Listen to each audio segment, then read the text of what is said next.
without his research that made information available to those of us in the Congress, much of the progress that we made to date would not have happened. And so I really like to express our appreciation to Ted Danye.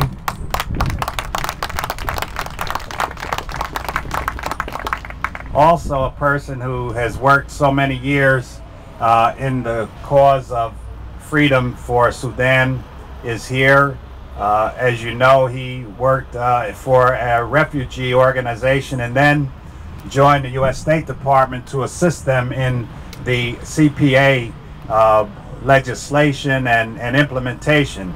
And much of the progress that we have seen in Sudan in the South is because of Roger Winter. And so I'd like to also acknowledge Roger Winter for the outstanding work that he's done.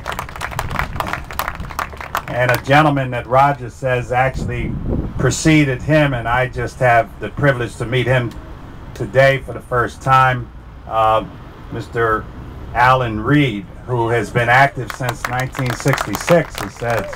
And so we have some real champions here who have worked many years for justice and equality in Sudan. Let me say that several months ago, I had one of my frequent trips to South Sudan, and every time I go, I think of the real liberator of Sudan, the late Dr. John Garang. Yeah. He was such a fearless warrior, and he led the fight for recognition of the people of South Sudan, and he's still alive because his work is continually done.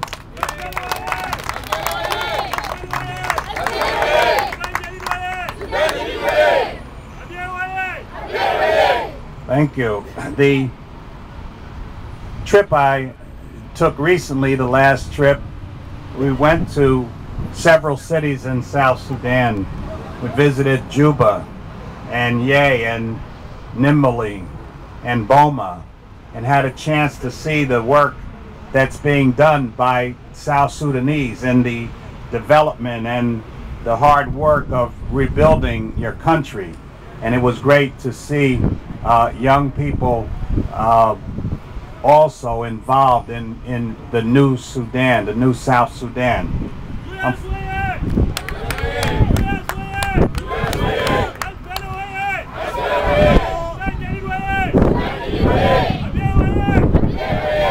Unfortunately, many difficult challenges await the people of Sudan as we continue to push forward.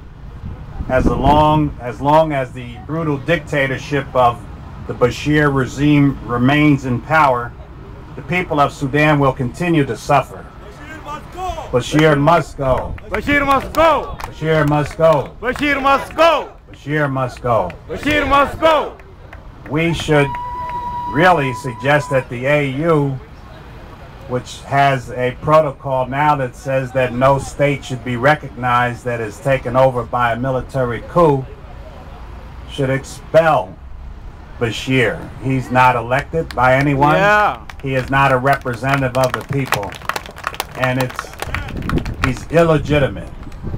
And so, despite the peace agreements that have been signed by the Bashir government, Dr. Garang used to say about the National Islamic Front government that Bashir and his government are too deformed to be reformed. Too deformed to be reformed. Too deformed to be reformed. Too deformed to be reformed. And so we have to change that government. Sudan remains in a state of war.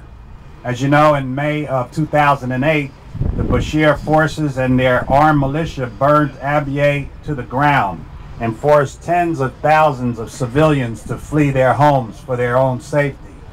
The brutal attack against innocent civilians is similar to the many criminal acts committed by this regime. year in and year out, they continue to create and commit crimes against humanity, genocide.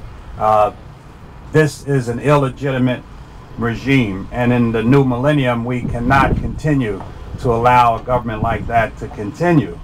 Those who committed these atrocities in Abyei must be held accountable. We cannot